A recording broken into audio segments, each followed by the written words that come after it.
reckless and dangerous. That's the warning from the chairman of the Homeland Security Committee about the president's decision to let 10,000 refugees into America, because ISIS could try to slip terrorists into the country along with those refugees.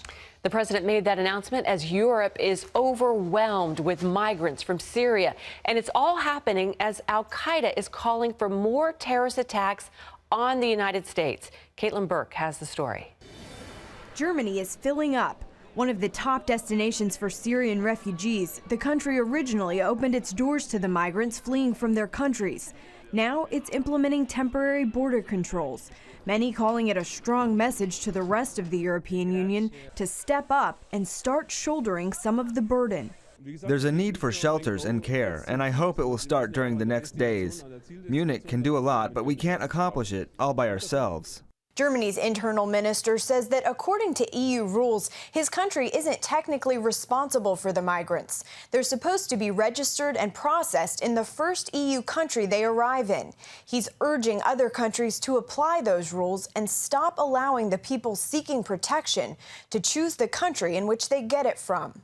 Many migrants have refused to register in countries like Greece or Hungary because they're afraid it would keep them from being granted asylum in other EU states. Germany suspended train services to and from Austria for 13 hours and is now imposing strict document checks for people entering the country.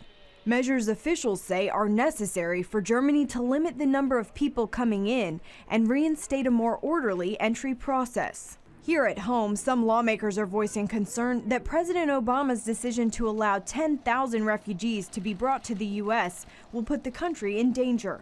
On ABC's This Week, Homeland Security Committee Chairman Mike McCall said, quote, "I take ISIS at its word when they said, in their words, we'll use and exploit the refugee crisis to infiltrate the West. That concerns me."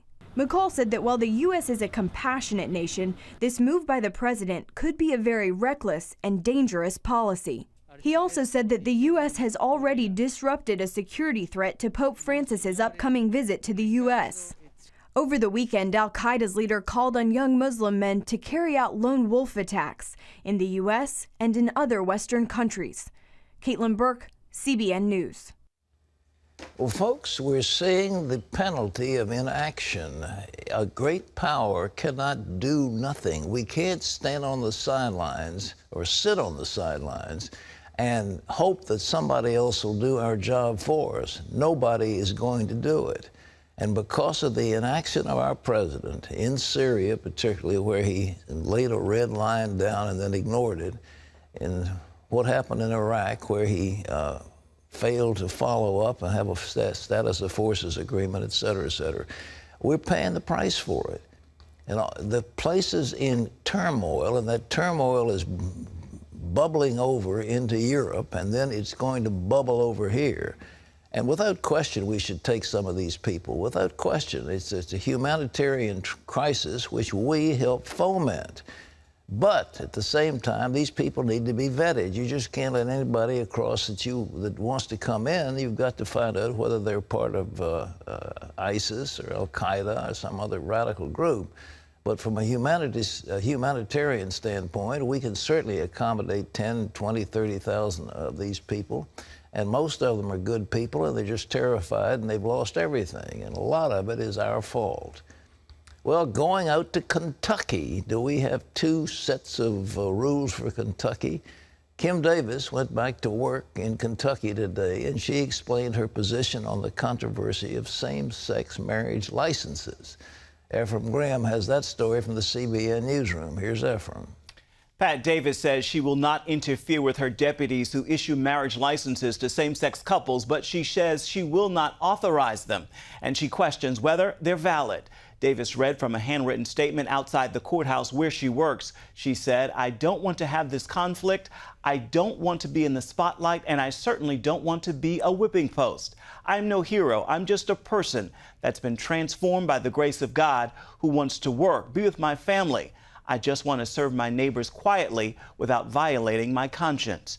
Davis was released last week after spending 5 days in jail for refusing to issue marriage licenses to same-sex couples because of her Christian faith. Republican candidate Carly Fiorina will be on stage with the top candidates at the presidential debate at the Reagan Library in California Wednesday. Fiorina didn't make the cut for the leading candidates at the first debate, but her impressive performance led to a surge in the polls. David Brody talked to her about her campaign, defunding Planned Parenthood, abortion, and much more. Thank you. Thank you so much. Nowadays, Carly Fiorina draws standing room only crowds while playing to conservative causes and proclaiming female power. How many of you would like to see me debate Hillary Clinton? While winning the GOP nomination remains a tall order, she is on the rise following a strong performance in the first GOP debate. Did you know you're trending out there? You're trending, whatever that means. I know what it means. Fiorina calls the Ohio debate a good first step. This was an opportunity for me to introduce myself, for people to get to know who I am, how I think, and what I might do. And so from that point of view, I was really pleased. Voters seem pleased as well. Her numbers include a 20-point jump in likability. She's moved from 1% to 9% in many state polls. But despite the increased recognition and momentum, Fiorina knows work must be done. What do you think you need to convince voters of specifically? Well, I think, honestly, we now have momentum to capitalize on. But I think the mission remains the same. I need to convince voters that I can win this job because people know it's really important to win in 2016. And I need to convince voters as well that I can do the job. And I think more and more voters are concluding, yeah, she could win this job and she could do this job. One positive is how she stood out in the conversation over recent Planned Parenthood videos. Fiorina wants to stop taxpayer money from going to the abortion provider, and she's willing to shut down the federal government to make that happen. Honestly, if it came to that, I would. I hope it doesn't come to that. If we are not prepared to stand up and fight over this, what are we prepared to stand up and fight over? Fiorina is certainly a fighter. She's a breast cancer survivor, former CEO of a Fortune 500 company, and now wants to take on Democrats in the abortion debate. Hillary Clinton and other Democrats talk about, well, it's about reproductive choice. It's about, it's a woman and her decision. Oh, please. Oh, please. You know, it's such a tired old song. The majority of Americans now agree that abortion for any reason at all after 5 months is wrong. Honestly, that Democrats believe that it's okay for a 13-year-old girl to have an abortion without a parent's permission, but she can't go to a tanning salon, she can't go get a tattoo. This is the kind of hypocrisy that we have to expose. Tough talk from a woman who counts the former Prime Minister of Britain, the Iron Lady, as someone she admires greatly. The hero that I have thought a lot about in this campaign is Margaret Thatcher, because it was Margaret Thatcher who said, I am not content to manage the decline of a great nation. I'm prepared to lead the resurgence of a great nation. And I think that's what 2016 is about, the leadership for the resurgence of this great nation. Right now, Fiorina needs to keep surging in the polls to get ahead in a crowded GOP field. David Brody, CBN News. An impressive candidate, Pat. She's enormously articulate. I think questions the most articulate of all the candidates. Whether she can make it all the way across the line remains to be seen. There's one guy that I'm sad to say dropped out. He had the best resume probably of any of them. His state had led the nation in job creation, and he's done a superb job, but I think that he had an operation and was taking some painkillers or whatever in that last go-round, and he stumbled so badly in front of the cameras that he couldn't recover. And that's Rick Perry, the former governor of Texas, and we're sad to see him go out of the race, but in the same time, he's done a very courageous thing. And I think there's some other of these candidates it's time to say, look, we can't make it, and you wonder, why are you in there? I mean, lightning just ain't gonna strike when there are that many of them, and the field has got to be winnowed down to a select few who have a chance to do something. But Carly Fiorina, I mean, she was at the bottom of the heap, and that one debate performance was so great that she's moving up. So we'll see what happens at this next one. Ephraim? Pat, fast-moving wildfires are responsible for the death of one person over the weekend in Northern California. The raging fires cover 78 square miles, and they have destroyed hundreds of homes and about 1,000 other structures, sending hundreds of people running for their lives. Scariest thing I've ever been through in my life. 10 minutes to pack up and leave. The smoke was rolling across the plains. It was like flipping along. It was literally like rolling smoke.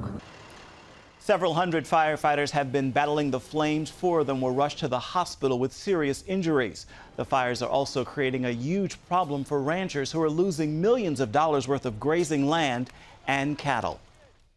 Fish has long had a reputation as brain food, but it could be good for your emotional health as well. Eating more fish could help lower the risk of depression. That is according to research from China. Scientists reviewed the findings from 26 separate studies covering more than 150,000 people. And they found the people who ate more fish cut their risk of depression by up to 17%. A possible reason? The omega-3 fatty acids in fish can stimulate dopamine and serotonin in the brain, both of which can help you feel better. Looks like fish is what's for dinner, Pat. Oh, that's why we're so happy here. You're happy. I had fish yesterday. I could eat fish every Really? day. Okay. I well, love it. It's getting so expensive. I have found something. I go to the health food store, and they have something they sell called Norwegian cod liver oil. And it's in a bottle, green bottle. I've got some. And they have taken the fishy taste out of the stuff, so you can take a teaspoon of it, and that's what you need once a day, and that gets you the EPA and the DHA and the omega-3s and all that other good stuff. So. But it's more delicious to have a nice filet of Yeah. salmon. Oh, man, Or, yes. Well, or I had a fish taco yesterday. A fish taco? Yeah, I mean, you can get fish in anything now, so Well, it does make you feel better. This is the fish place, so you can go out and Exactly. pick up We're on the fish. coast right Anyhow, here. we like fish, but I recommend that Norwegian cod liver oil, which has no taste to it. That's really, the fishy taste isn't too pleasant.